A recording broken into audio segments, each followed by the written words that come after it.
Is it possible that in the massive surveillance effort we know Brennan, CIA, and some in the NSA were engaging in at the time, on maskings, contractor requests to access emails and texts, is it just possible that Brennan, CIA may have been reading Christopher Steele's emails too? Oh. Oh. I'm just asking. Remember, Brennan meets with Harry Reid, Democrat hack former senator politician, in August of 2016. Don't ever forget this, folks. This is how this happens. Brennan is trying desperately to advance this hoax narrative he's getting from his sources. I'll get to that in a minute, too. He can't go to the FBI and directly push them to open up a case against Trump for colluding with the Russians. Why, Joe? Because Brennan knows it's a shaky case based on nonsense intel. So what does he do? He plays 6 different degrees of Kevin Bacon, and he figures if he goes up to Capitol Hill and briefs lawmakers about this imminent threat, that they'll be the ones to push the FBI, and he can remove himself from the equation. I wasn't in Footloose with Kevin Bacon. Well, what happens after Brennan briefs the lawmakers about his hoax, or as the New York Times calls it, Joe, his preconceived notion? Yes. Conveniently, Harry Reid writes a letter to Jim Comey of the FBI, shocker, and says, you really need to investigate Trump for this spying stuff, and lays out why, and his reasons why he should do it are conveniently only items that were in the Steele dossier. How did Harry Reid get that? Oh, from Brennan, who briefed him on it. You mean the same Brennan who said he never saw the Steele dossier until December? How can that be? Brennan's briefing Harry Reid in August. December's after August. Brennan's saying, I didn't see the Steele dossier until December.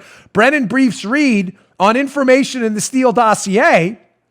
And then Reid then is dumb enough to put the information in a letter demanding the FBI open investigation. That really happened. Someone's lying. Someone's lying.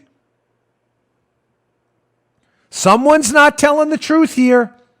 How did Harry Reid get Steele's information in August if Brennan says he didn't see it until December?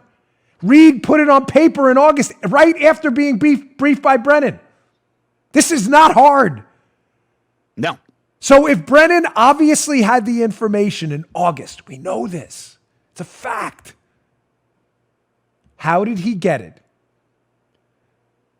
And what exactly was he telling the FBI? Because there is still a channel there. What was he telling the FBI about where he got it? Because remember, I just told you, why didn't Brennan can talk to the FBI. There's nothing illegal about that. Nothing at all. Brennan could pass intel to the FBI. But what was he passing to the FBI? Why wasn't he telling the FBI that the information about his preconceived notion, in other words, the Russia hoax, only existed in one place? Why was he not saying where he got it from? It's very simple. Because he got it from Steele. And it was all garbage. So Brennan wants to make this information sound intense and real. He gives it to Harry Reid, but when he goes to the FBI, that's not the story the CIA tells the FBI that they got the information from Steele. If I go out of order a little bit, I'm sorry. My wife and I were like, there's so much info here, so I will take the blame. I don't want to it's Valentine's Day, and she is my Valentine permanently, so I don't want to fight on Valentine's Day. And I messed it up in the beginning of the show, but this is important. Let's go to the Lisa Page testimony here. Here is Lisa Page from the FBI being asked directly by Congressman Mark Meadows.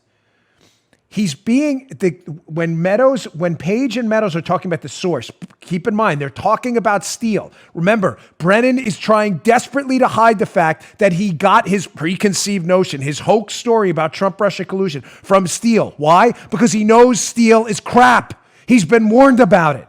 So he's trying to hide it. He only tells politicians about Steele. He doesn't tell investigators because he knows he'll be debunked.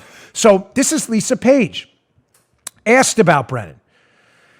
She's asked, hey, listen, do you think Brennan gave this information to other people, notably the CIA?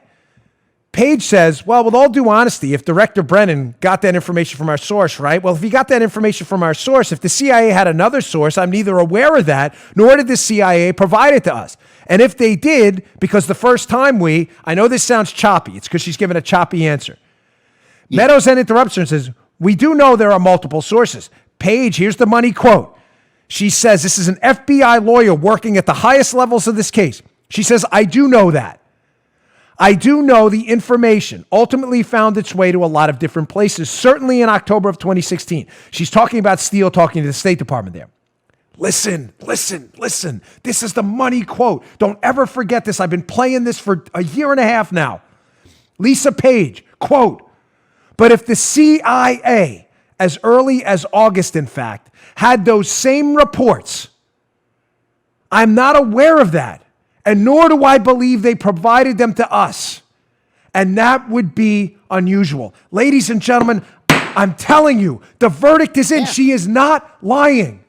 Lisa Page is a lot of things and has been a bad actor in this case, this FBI lawyer. I'm telling you with certainty on high quality sourcing. Trust me, she is not lying. The story the CIA was telling the FBI about how they knew Trump was colluding with the Russians was not the story Brennan was telling Harry Reid.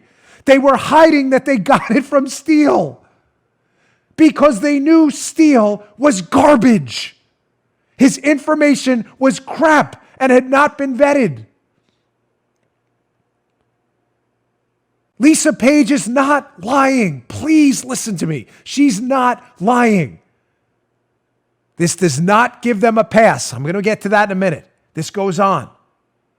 But do not forget this critical takeaway that the New York Times is now almost proof positive, confirming while trying to massage the story and get out ahead of it. Remember the New York Times story? Durham's investigated if Brennan lied to the FBI. Yes. Yes. Yes. Now, the only question here, going forward, because I've got more, is not if Brennan had access to Steele's information in August. He did. He's lying. He said he didn't get it till December because December's after the November election, and Brennan's dying to stay out of jail. And he's dying to save his reputation. There's no question Brennan has the Steele information that was used in the dossier. And there's no question that they're passing it to the FBI and disguising its provenance, where it came from. The only question is, where did he get it? Now, I'm going to throw a theory out there for you. There are a couple ways Steele could have given his information to Brennan. Now, he could have, of course, Steele or his surrogates could have met with Brennan or the CIA and passed it themselves. All right. Ladies and gentlemen, I think that option's unlikely. Brennan is a political hack, there's no question, but Brennan's not stupid. They were going to cover their tracks better than that. Let me give you another option. Is it possible that in the massive surveillance effort we know Brennan, CIA, and some in the NSA were engaging in at the time, unmaskings, contractor requests to access emails and texts, is it just possible that Brennan's CIA may have been reading Christopher Steele's emails too? Oh. Oh. I'm just asking. You just heard The Dan Bongino Show. You can also get Dan's podcasts on iTunes or SoundCloud. And follow Dan on Twitter 24/7 @DBongino.